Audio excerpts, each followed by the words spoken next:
I flew to the training camp in the year of April 2023 for my intense and rigorous upcoming fight that was highly anticipated and which was scheduled on the date of September 31st. Then, due to a change of opponent, the fight was postponed and we had to hold promotional bidding. And the promoters who win the bidding had to organize it. Next in line was the German. We started negotiations with the German. The IBF gave us 30 days for the promotional bidding. At the end of the 30 days, the promotional bidding was won by a company from Germany, and the negotiations for the fight date began, and it was agreed that they had to definitely hold the important and crucial fight before the month of Ramadan as soon as possible in order to ensure the event took place.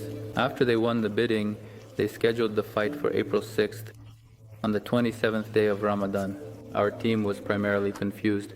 There were verbal agreements that the fight would be before the month of Ramadan, and in the end, they scheduled it for the very end of Ramadan, on the 27th day, when a person's body is already completely exhausted from fasting. We had no choice. We had to accept the fight, because if we didn't, the chance to become world champions could slip away from us again. So we sat down with the coaches and we needed to outline a plan for how we would prepare for the fight during Ramadan. It was the first experience for both me and the coach. In the end, the solution we found was that we had to train 9 p.m. So that means 2 hours after I could start eating. So we had training at 9 p.m. and then again 3:30 a.m.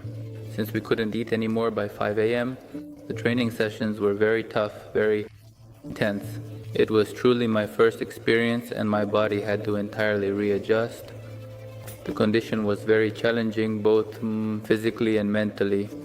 It was physically tough, but despite the tough physical condition, emotionally everything was very good. Everything was going really well. And at one point, I caught myself thinking that I was doing everything just right. I felt a sense of accomplishment and satisfaction with my efforts, and the day of the weigh-in arrived. We woke up in the morning. We estimated that we needed to lose approximately a couple of kilograms. We went to training, and as I usually do, I ran for about 25-30 minutes, then spent 10-15 minutes on the bike, and we did the warm-up in the sauna. It seemed like everything started off fine, but around the 22nd or 23rd minute, my legs just gave out and I couldn't keep running anymore, and I still needed to lose weight. In 20 minutes, not much came off and we had to go to the sauna. We sat in the sauna for about 15-20 minutes and I could already feel my ears getting clogged. This usually happens when a lot of water has already been lost from the body. And I realized that we couldn't continue any longer. So we went to weigh ourselves. We checked the weight and the scale showed the numbers we needed.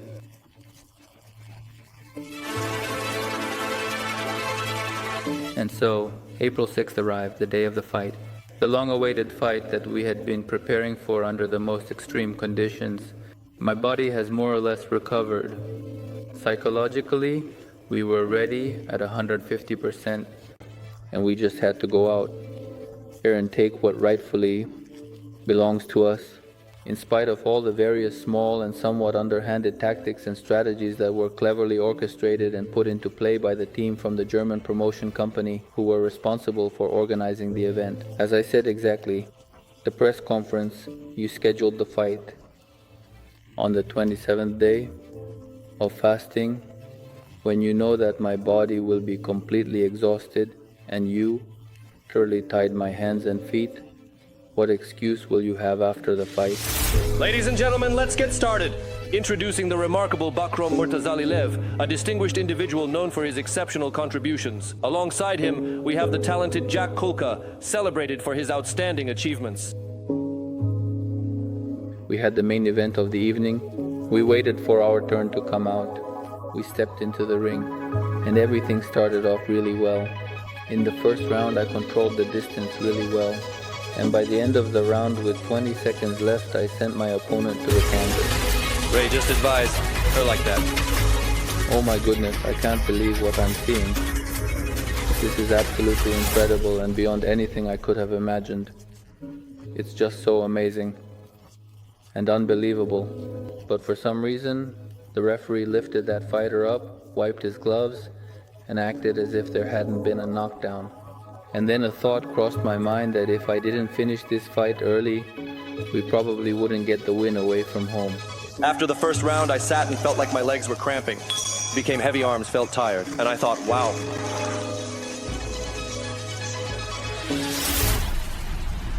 There are still 11 rounds ahead. I sat in the corner and felt like my legs were cramping up. They became very heavy.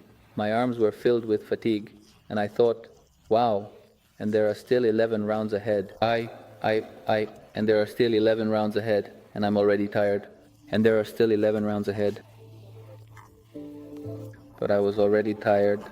But at that moment I realized there was no time for weakness, no time for doubt. I relied on the Almighty, got up and went into the second round.